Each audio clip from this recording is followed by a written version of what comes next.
Nous allons aujourd'hui parler de procrastination. Deux sujets, pourquoi procrastine-t-on et comment la vaincre? Mon nom est Nathalie Bureau, je suis spécialiste en gestion de temps et pour avoir une bonne gestion de temps, il ne faut pas trop procrastiner. Allons voir d'abord pourquoi est-ce qu'on procrastine. Il y a deux types de procrastination. Il y a la procrastination qu'on pourrait appeler récidivante, donc celle qui est presque toujours là, et il y a la procrastination aussi qui est temporaire, qui va s'arrimer avec un certain type de tâche. Parlons d'abord de la récidivante. Pourquoi est-ce que j'ai tendance à procrastiner? Raison numéro 1, peut-être que ma motivation n'est plus là parce que je suis dans un travail que j'aime plus ou moins. Donc, si je suis tannée de mon travail, si j'en suis fatiguée, c'est normal que ma motivation va baisser et je n'aurai pas envie de faire des tâches. Deuxième raison, peut-être est-ce que j'ai un environnement de travail qui est accablant. Si vous travaillez dans un sous-sol, pas de fenêtre, un bureau en désordre, un environnement qui est très bruyant et vous avez besoin de vous concentrer, ça se peut que ça amène à de la procrastination.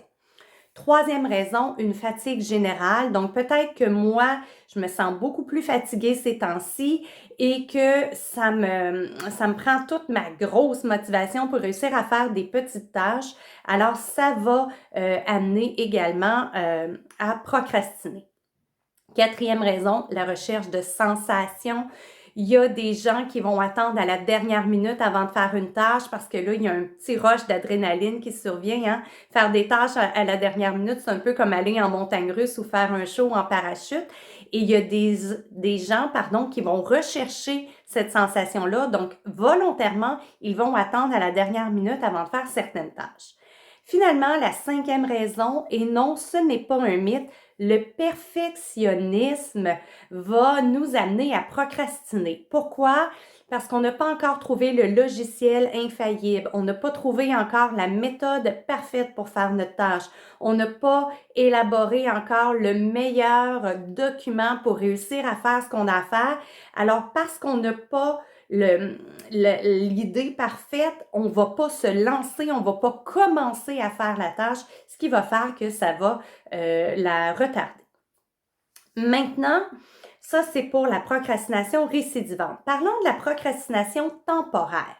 Si moi, temporairement, il y a certaines tâches que je ne veux pas faire, ça peut être dû à quoi? Raison numéro 1, peut-être que la tâche, elle est trop grosse pour moi. J'ai besoin de 3 heures pour faire cette tâche-là. Puis comme je n'ai jamais un bloc de 3 heures de disponible, mais je la commence jamais. Autre raison, c'est au-delà de mes capacités. Donc, mon patron m'a demandé de faire quelque chose où je me suis moi-même engagée en disant oui, je peux vous faire ça. Et finalement, c'est vraiment trop difficile. Je ne sais pas comment faire. J'ai pas les connaissances pour le faire. Donc, je ne commence pas la tâche. Finalement, l'autre raison, c'est que je n'ai pas le temps nécessaire pour réaliser la tâche. Donc, j'ai toujours juste des petites micro-périodes de temps. Alors, maintenant qu'on a vu le pourquoi de la procrastination et qu'on a vu les deux types, la procrastination récidivante et celle temporaire, je pense qu'il est super important de parler de comment vaincre la procrastination. Donc, je vous partage mes trucs. Premier truc, première chose à faire, c'est vraiment de vous arrêter et de classer toutes vos tâches. Écoutez, il y a des tâches qui nous arrivent de façon orale, par des collègues, par des patrons. Il y a des tâches qui nous viennent de notre tête. Ah oui, il faudrait aussi que je fasse telle chose. On a des tâches qui nous arrivent par courriel. On a des tâches que c'est parfois via Messenger ou via LinkedIn, qu'il y a des gens qui nous demandent des choses, puis là, ça flotte là. Donc, peut-être même qu'on a déjà un logiciel de tâches qu'on utilise, puis on en a mis quelques-unes là. C'est éparpillé partout, on n'a pas une vue d'ensemble, on ne sait pas qu'est-ce qui est plus important que l'autre et ça fait lourd à gérer. Arrêtez-vous, bloquez du temps dans votre agenda pour rapatrier tout ça dans un même endroit, dans un même logiciel de tâches. Maintenant, vous pouvez décider d'utiliser les tâches dans Google, les tâches dans Outlook, Todoist, il y en existe plusieurs. Trouvez celui qui vous convienne, selon que vous travaillez beaucoup en équipe, selon que vous faites surtout des tâches individuelles, selon que ce sont des projets, selon que ce sont des tâches courtes. mais trouvez ce qui irait bien avec vous. Ça, c'est la première chose. Un coup que ça c'est fait, on va regarder parmi toutes ces tâches-là, lesquelles est-ce que je pourrais déléguer. On ne délègue jamais suffisamment. Écoutez, peut-être que vous allez dire, moi, Nathalie, là, je ne peux pas déléguer, je me fais déléguer des tâches. Bon, effectivement, mais est-ce qu'il n'y aurait pas moyen de bonifier vos façons de faire en créant des templates, des canevas et tout ça, de façon à ce que vous n'ayez pas à recréer la roue à chaque fois? On peut aussi déléguer en échange d'argent. Un exemple que je peux vous donner, je ne suis pas certaine qu'à la maison, vous faites toute votre plomberie vous-même quand il y a des problèmes. Hein? Vous appelez un plombier, vous payez en échange et vous déléguez. Donc, parfois, c'est en échange d'argent parce que oui, on n'a pas les connaissances ou encore, on serait peut-être capable de la faire, notre plomberie, mais on ne veut pas passer du temps à le faire. On va donc déléguer tout ce que l'on peut. Troisième astuce, planifiez vos journées. Concentrez-vous sur 2 ou 3 objectifs seulement que vous voulez atteindre dans votre journée. Ne vous faites pas une liste de 50 choses à faire. Faites-en 2 ou 3 et si toutefois vous avez fini avant la fin de la journée, je ne suis pas inquiète que vous allez trouver autre chose à faire. Quatrième option pour vous aider à vaincre la procrastination, c'est d'aller diviser. Tout à l'heure, je vous parlais d'une tâche qui est trop grosse à faire. C'est sûr que si une de vos tâches, c'est refaire mon site web, c'est énorme. Allez morceler cette tâche-là. Aujourd'hui, je vais me concentrer uniquement sur le texte de la page d'accueil. Demain, je vais me concentrer sur les photos de la page d'accueil.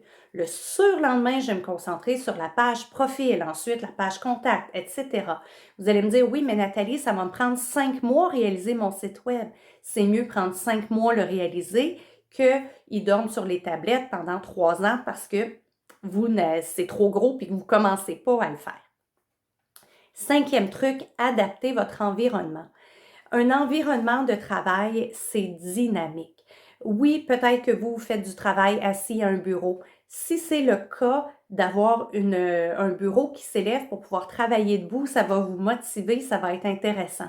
Vous faites beaucoup de lecture, pourquoi pas intégrer un fauteuil dans votre lieu de travail et quand vous avez de la lecture à faire, vous vous éloignez de votre bureau, vous amenez votre portable, vous le mettez sur votre tablette puis vous vous installez dans un fauteuil. Donc, juste de créer tout ce dynamisme-là, adapter votre environnement de travail, va faire en sorte que ça va être plus motivant.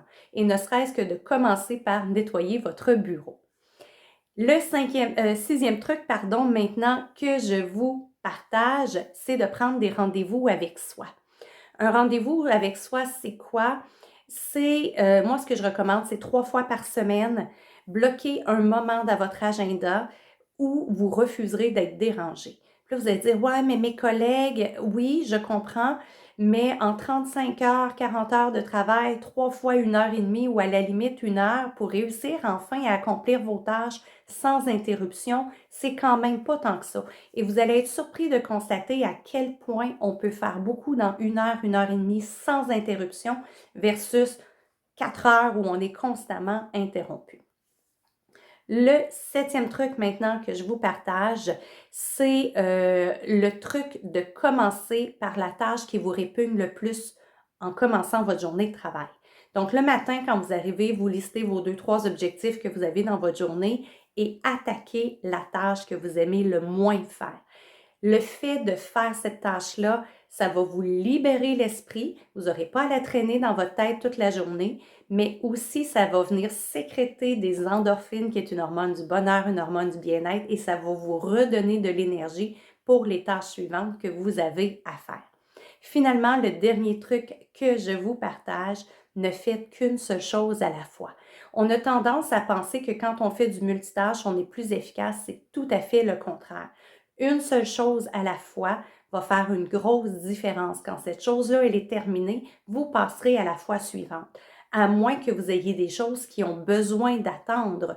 Un exemple qu'on peut donner, si je vous reçois à manger à la maison et que je veux vous faire des muffins puis que je veux cuisiner un riz, je vais d'abord préparer mes muffins et pendant qu'ils vont lever au four, je vais faire mon riz. Donc, moi, j'appelle ça l'allégorie des muffins au four. Donc, est-ce que vous avez des choses comme ça que vous pourriez placer? Vous attendez des chiffres d'un collègue, vous avez besoin qu'un fournisseur vous envoie un logo, par exemple, pour pouvoir continuer. Donc, placez tous ces petits muffins-là au four en premier et après ça, pendant que ça lèvera, là, vous pourrez travailler sur autre chose. Finalement, en conclusion, la procrastination, c'est difficile à combattre, on ne se le cachera pas. C'est une décision de chaque minute, une décision de chaque instant. Et j'espère qu'avec les trucs que je vous ai donnés, vous allez réussir à passer par-dessus la procrastination, qu'elle soit récidivante ou juste temporaire, de façon à être beaucoup plus efficace dans vos journées. J'espère vraiment que cette capsule vous a aidé. N'hésitez pas à nous partager vos trucs pour vaincre la procrastination également en commentaire. À la prochaine!